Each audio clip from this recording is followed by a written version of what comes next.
North Korea flies 12 warplanes near South Korean border, prompting Air Force scramble.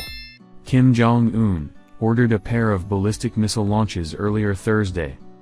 12 North Korean warplanes flew in formation near the South Korean border in a simulation of an air-to-ground attack on Thursday morning, prompting Seoul to scramble 30 fighter jets of its own. The South Korean military says it detected 8 fighter jets and 4 bombers in the North Korean formation. South Korea's flight of 30 warplanes did not engage the sortie, however, and only guarded the country's airspace. The flight is only the latest aggression to come from Kim Jong-un's regime in recent months, which has launched numerous ballistic missiles in recent weeks too. North Korea fired a pair of short-range missiles early Thursday, in further response to joint military drills between the United States and South Korean militaries. The United States Navy has deployed the USS Ronald Reagan aircraft carrier to the region to participate in exercises. The drills have not been without mishaps, however, as a South Korean ballistic missile malfunctioned and exploded on the ground on Wednesday. United States military officials clarified that the warhead on South Korea's missile did not explode, but the propellant caused a large blast and flames. The incident caused many local residents to fear that an attack from the north was underway, and the military didn't clarify the cause of the explosion and flames for hours. No injuries were reported from the incident, civilian or otherwise, however, and South Korean officials say no buildings were damaged. Both United States and South Korean warplanes took part in a bombing exercise, using JDAM precision bombs, after an earlier launch from the north on Tuesday. North Korea fired 3 ballistic missiles in the lead-up to Vice President Kamala Harris' visit to Seoul last week, which coincided with pre-planned military drills between the United States and South Korea. Tuesday's launch flew more than 2,800 miles, the longest flight from a North Korean missile in months, according to White House National Security Council Coordinator John Kirby. The United States was still assessing the flight information to determine what kind of missile the regime fired as of Wednesday. North Korea threatens nuclear action if Kim Jong Un assassinated. North Korea has adopted a new doctrine that would see the country automatically and immediately use nuclear weapons in the event it felt that its chairman Kim Jong Un had died as the result of assassination.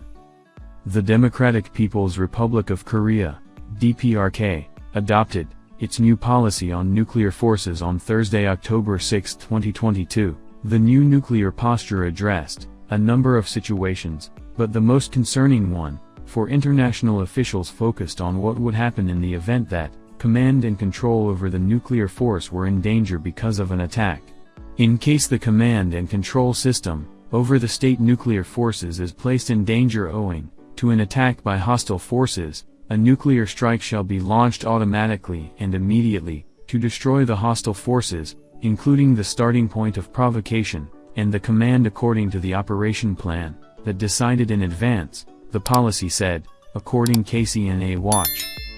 The policy also applied to a nuclear or non-nuclear attack on state leadership and important strategic objects of the state.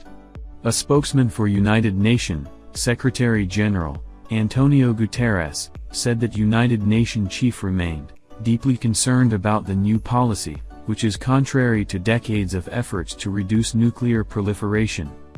The DPRK, by pursuing its nuclear weapons program, including its development of missiles using ballistic missile technology, continues to disregard the resolutions of the Security Council to cease such activities. The Secretary-General reiterates his call to the DPRK to resume dialogue with the key parties concerned, with a view to achieving sustainable peace and the complete and verifiable denuclearization of the Korean Peninsula, the spokesman continued. The new policy appears to have passed as part of Kim's renewed hardline stance to never part with the nuclear capabilities his country has worked for decades to build, nor to use them as a bargaining chip for denuclearization with the United States. Kim stressed, in a statement on Friday, that the policy has great significance in drawing a line for his country in opposition to foreign powers, according to state-run media. He added that the country's nuclear stance and policies would not change until the political and military conditions of the Korean peninsula do as well. South Korean President Yoon Suk-yeol had recently speculated during a TV debate on Thursday that a preemptive strike on North Korea might be necessary in order to curb war and protect world peace. "We are not trying to wage war, but to curb it," Yoon said, adding, "The kill chain, which is called a preliminary blow, is to protect peace." Justice Party presidential candidate Sim Sang-jung argued that Yoon's stance is dangerous as a preemptive strike is going straight to war. It is like a declaration of war, according to the Korea Herald. United States and South Korea begin largest joint military exercises in years amid China aggression, North Korea threats. North Korea has flatly rejected calls to disarm its nuclear arsenal. North Korea flatly rejected calls from the South to denuclearize last week. South Korean President Yoon Suk-yeol made a radical proposal that would allow North Korea to join the international economy if the country disarmed its nuclear arsenal. Kim's sister dismissed the proposal out of hand on Friday. It would have been more favorable for his image to shut his mouth rather than talking nonsense, as he had nothing better to say, Kim Yo-jong said in a statement. While this week's military drills are not designed with China as a potential adversary, the renewed partnership between the United States and South Korean militaries will also send a message to nearby China. The Chinese military has held extensive and unprecedented live-fire drills surrounding the island of Taiwan in recent weeks. The country has cited trips from United States lawmakers to the island as the reason for the escalation. House Speaker Nancy Pelosi was the highest-level United States official to visit the self-governed island since Speaker Newt Gingrich in 1997. As North Korea is planning to export military equipment to Russia, the President of United States administration has become increasingly concerned about the North and its pursuit of nuclear weapons. The country has tested more than 30 ballistic missiles so far this year, including its first launch of intercontinental ballistic missiles since 2017. This, as North Korean leader Kim Jong Un attempts to ramp up his nuclear arsenal despite United States-led pressure and sanctions.